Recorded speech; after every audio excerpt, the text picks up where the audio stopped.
Welcome back, everybody. Sprocket here. So this is that limited slip differential I was alluding to. Now, this came out of a 97 Camaro. That's for a project that I'm working on. Haven't revealed yet, but I haven't cleaned it up yet. Just wanted to show you part of the repairs I need to do. And it's going to be kind of hard to see. Oh, there you go. See how these things are discolored right in the middle? So I got to replace these bearings because you can tell they took some heat. So both sides are like that. So I figure what I'm going to do, well, that and I got to swap this ring gear out.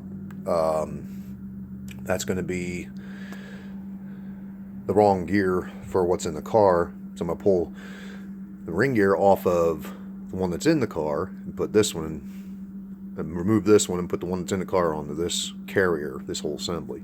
Because the carrier is different between the limited slip and or posi, depending on what you want to call it, 'cause it's the same thing, versus the open rear, which does not have these springs and there are clutches in behind it here.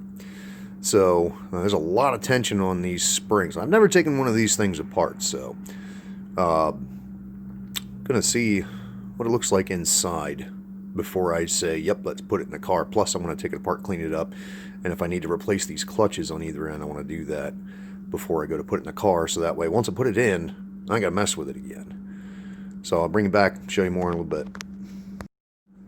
Alright, so this thing will focus. There's the ring gear. Like I said, don't need this one. One thing you want to pay attention to, and I found this out the other night watching a video from somebody else, that you need to be careful with these bolts, because some of them are right hand thread, some are left hand thread. Now, for those of you that don't know, right hand thread means it's right to tighten, meaning clockwise, and left to loosen. Left hand thread means it's left to tighten, right to loosen. So in the case of this one, to tighten it up, you turn that way. See? That tightens it. So you got to go right to loosen it. So I didn't know that initially, so I started trying to go left with it, and it just stopped, and I was like, See, before you keep going, thinking it's just really super tight, try it the other way. Try reversing your impact, or whichever you're using, ratchet, whatever. See if it comes loose the other way, because if it does, then you didn't break the bolt. But if it don't, well, anyway, you know. So this here's a reluctor wheel for anti-lock brakes. Now, on the Camaro, it was run off of the ring gear side, but in the car that it's going into, it runs off of the pinions. So I don't need this. This appears to be a press in, so what I'm going to do is I'm just going to take a punch and knock this thing off of here, because I don't need it. So we'll get rid of that. Don't need the extra weight or the extra place for me to cut my fingers on when I go to put this in. Anyway. Alright, so there's the reluctor wheel. Like I said, it's just a press on. Oop, come on, focus you. Just presses onto the outside of the carrier assembly right here. You can see where it was sitting. Right there. A few taps with a punch. Came off, no problem.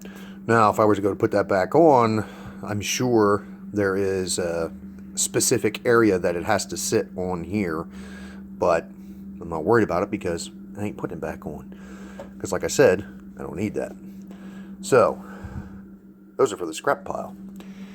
But the other thing I got to do is take these bearings off. Now, I don't have the proper tool, which would be like a clamshell puller, which you would squeeze in underneath it here, and then you would use something to press the center of this out, or use a tool that would screw down in and would pull as it's screwing down in.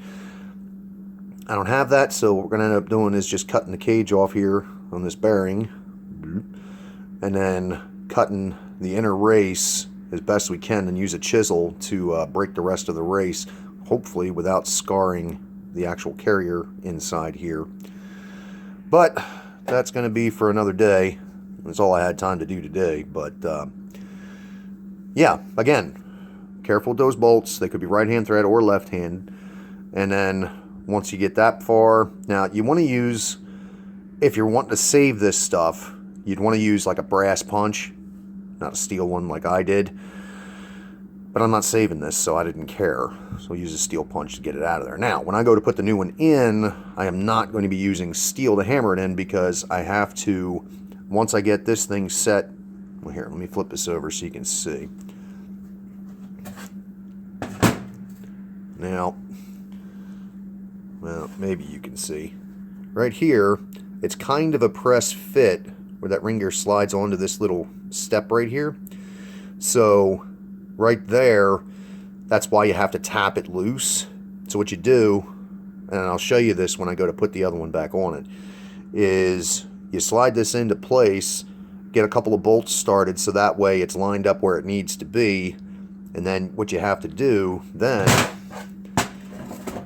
is you have to tap on these teeth, which is why I will not be using steel to do it.